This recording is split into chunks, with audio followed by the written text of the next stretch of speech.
அனைவருக்கும் வணக்கம். தெய்வீக பலன்கள் சேனல் சார்பாக தங்களை அன்புடன் வரவேற்கிறோம்.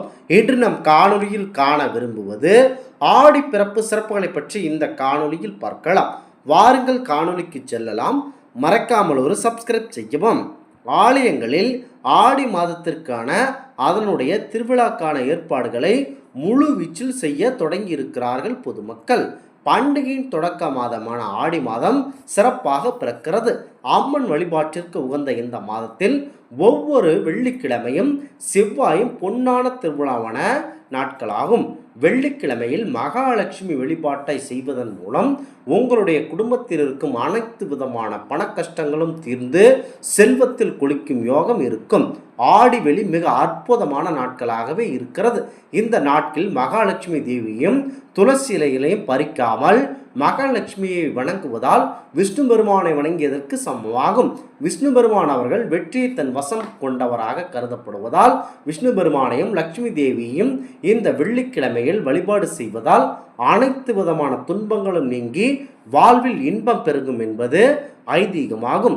ஆடி வெள்ளி, அதாவது வெள்ளிக்கிழமை என்றாலே பெண்களுக்கு மிகவும் விசேஷமான விரதமாகும். முக்கியமாக வெள்ளிக்கிழமை அம்மனுக்கு மிக உகந்த மாதமானதால் இந்த நாட்களில் விரதம் இருந்து வழிபாடு செய்யுங்கள். அடுத்ததாக செவ்வாயும் பொன்னான திருவிழாவான நாட்களாகும். செவ்வாய்க்கிழமையானது பிள்ளையார் வழிபாட்டிற்கு மிக முக்கியத்துவம் வாய்ந்தது. செவ்வாய் பிள்ளையார் விரதத்தை இந்த நாட்களில் கடைபிடிப்பதால் எந்த அளவிற்கு வெள்ளிக்கிழமை விரதம் சிறப்பு வாய்ந்ததோ அதைவிட சிறப்பானது செவ்வாய் பிள்ளையார் விரதமாகும். இந்த விரதத்தை மேற்கொள்வதால் ஞானத்தின் கடவுளான கணபதியின் அருளை தாராளமாக பெறலாம். கணபதி ஞானத்தின் கடவுளாம் ஞானபதி. அந்த கணபதியை வழிபடுவதன் மூலம் வாழ்க்கையில் தொழில் முன்னேற்றத்தில் முதலிடத்தில் இருப்பீர்கள். தொழில் முன்னேற்றம் இருந்தால் பணவரவு அதிகமாக வரும். ஆதலால் செவ்வாய் பிள்ளையார் விரதத்தை கண்டிப்பாக கடைபிடித்து வாருங்கள். முக்கியமாக செவ்வாய்க்கிழமை என்று ஔவையார் விரதத்தை மேற்கொள்வதன் மூலம் வீட்டில் இருக்கும் அனைத்து விதமான துன்பங்களும் நீங்கி இன்பம் பெருகும் என்பது ஐதீகமாகும். அம்மனின் அருளை பெறுவதற்கு கூழ் வார்த்தல், நேர்த்திக்கடன் நிறைவேற்றல், பொங்கல் வைத்தல், மாவிளக்கு படைத்தல், பால்குடம் ஏந்தி வருதல், தீ மிதத்தல் ஆகிய வழிபாடுகள் பக்தர்கள் அந்த அம்மனை வேண்டி இன்றே பக்தியுடன் செய்ய நடைபெறுகிறார்கள். ஒவ்வொரு தெய்வத்திற்கும் ஆடி மாதத்தில் ஒவ்வொரு மாரியம்மனுக்கும் சிறப்பு விழா ஏற்பாடு செய்வார்கள். ஆதலால் ஆடி மாதம் முதல் நாளிலிருந்தே தெய்வ பக்தியுடன் அந்த தீமிதி திருவிழா, மாவிளக்கு படைத்தல், பால்குடம் ஏந்தல் போன்ற நேர்த்திக்கடனை மக்கள் செலுத்துவதற்காக ஆடிக்கிழமைகளில் அந்த திருவிழா நாட்கள் வரும் முறை பக்தியுடன் இருப்பார்கள். அந்த திருவிழா நாட்களில் அம்மனுக்கு தீமிதியை அவர்கள் செலுத்துவார்கள். முக்கியமாக அதில் தீயில் இறங்கும் ஒருவருக்கு கூட அந்த அம்மனின் அருளால் ஒன்றுமே ஆகாது என்பது ஐதீகமாகும். இந்த மாதத்தில் பரம்பொருள் லக்ஷ்மி தேவியையும் மற்றும் சிவபெருமானையும் மற்றும் பார்வதி தேவியும் விஷ்ணு பெருமானையும் வழிபடுவது சாலச் சிறந்ததாகும். முக்கியமாக சிவபெருமானின் சக்தியை விட சக்திக்கு அதிக சக்தி ஆடி மாதத்தில் இருப்பதால் கண்டிப்பாக இந்த மாதத்தில் பரம்பொருள் அம்மனை வழிபடுவது சாலச் சிறந்ததாகும். கோவில்களில் திருவிழாக்கான ஏற்பாடுகளை முழு வீச்சில் மக்கள் செய்வார்கள்.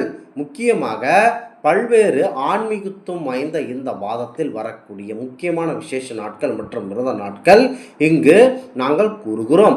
முக்கியமாக ஆடி அமாவாசை மிக முக்கியத்துவம் வாய்ந்தது. ஆடி அமாவாசை நாட்களில் பெரியோர்களாகிய அவர்கள் விண்ணுலகத்திலிருந்திருக்கு பூ உலகத்தில், அதாவது பூமிக்கு வருவார்கள். அவர்கள் வரும் வேளையில் கண்டிப்பாக வீட்டிற்கு வாசப்படியில் கோலம் போடக்கூடாது. அன்றைய நாட்களில் அவருக்கு பிடித்தமான உணவுகளை சமைத்து அவரை வேண்டுவது சாலச் சிறந்ததாகும். பெரியோர்களுடைய பிதுர் தர்ப்பணத்தை இந்த நாட்களில் செலுத்துவது சாலச் சிறந்ததாகும். ஆடிப்பூரம் நாக சதுர்த்தி மிக முக்கியத்துவம் வாய்ந்ததாக, அதாவது அம்பாள் அவர்கள் தோன்றிய ஆடிப்பூரம் நிகழ்ச்சி மிக முக்கியத்துவம் வாய்ந்தது. நாகதோஷம் உள்ளவர்கள் இந்த நாக சதுர்த்தி வழிபாடு செய்வது பால திறந்ததாகும். கருட பஞ்சமியில் கண்டிப்பாக கருடரை வணங்குவதன் மூலம் அந்த பரம்பொருள் விஷ்ணு பெருமானை தாங்கக்கூடிய கருடரை வழிபடுவது அனைத்து விதமான சிறப்புக்குரியது என்பது நம்பிக்கையாகும். அடுத்ததாக நாக பஞ்சமி. நாகத்தால் ஏற்படும் பிரச்சனைகளால் நாகசர்ப்ப வழிபாடு மிக முக்கியத்துவம் வாய்ந்தது. ஆடிப்பெருக்கு கோலாகலமாக கொண்டாடப்படும். ஆடிப்பெருக்கு என்பது வெள்ளம் பெருக்கெடுத்து ஓடும் நிகழ்வை நடத்துவதாகும். இந்த நாட்களில் மிக முக்கியத்துவம் வாய்ந்த ஏரி குளம் குட்டைகளில் அந்த அம்மன் மாதமாக இருப்பதை ஒட்டி அந்த நாட்களில் அம்மனுக்கு தேவையான வளையல், சேலை, பொட்டு ஆகியவற்றை ஆற்றில் விடும் நிகழ்வு மிக சிறப்பாக கொண்டாடப்படுகிறது. இந்த மாதத்தில் மிக முக்கியத்துவம் வாய்ந்த மாதமாக ஆடி மாதம் இருப்பதால் இந்த மாதத்தை மிக முக்கியத்துவமாக அந்த ஆன்மீக நண்பர்கள் கருதி கொண்டு சாலச் சிறந்த அம்மன் வழிபாடை செய்து கொள்ளுங்கள். உங்கள் வாழ்க்கையை வெற்றி பெறுவீர்கள். இந்த ஆன்மீக தகவல் உங்களுக்கு பிடித்து இருந்தால் தெய்வீக பலன்கள் சேனலை கண்டிப்பாக சப்ஸ்கிரைப் செய்து கொள்ளவும். மீண்டும் ஒரு நல்லதொரு காணொளியில் உங்களை சந்திக்கிறோம். நன்றி, வணக்கம்.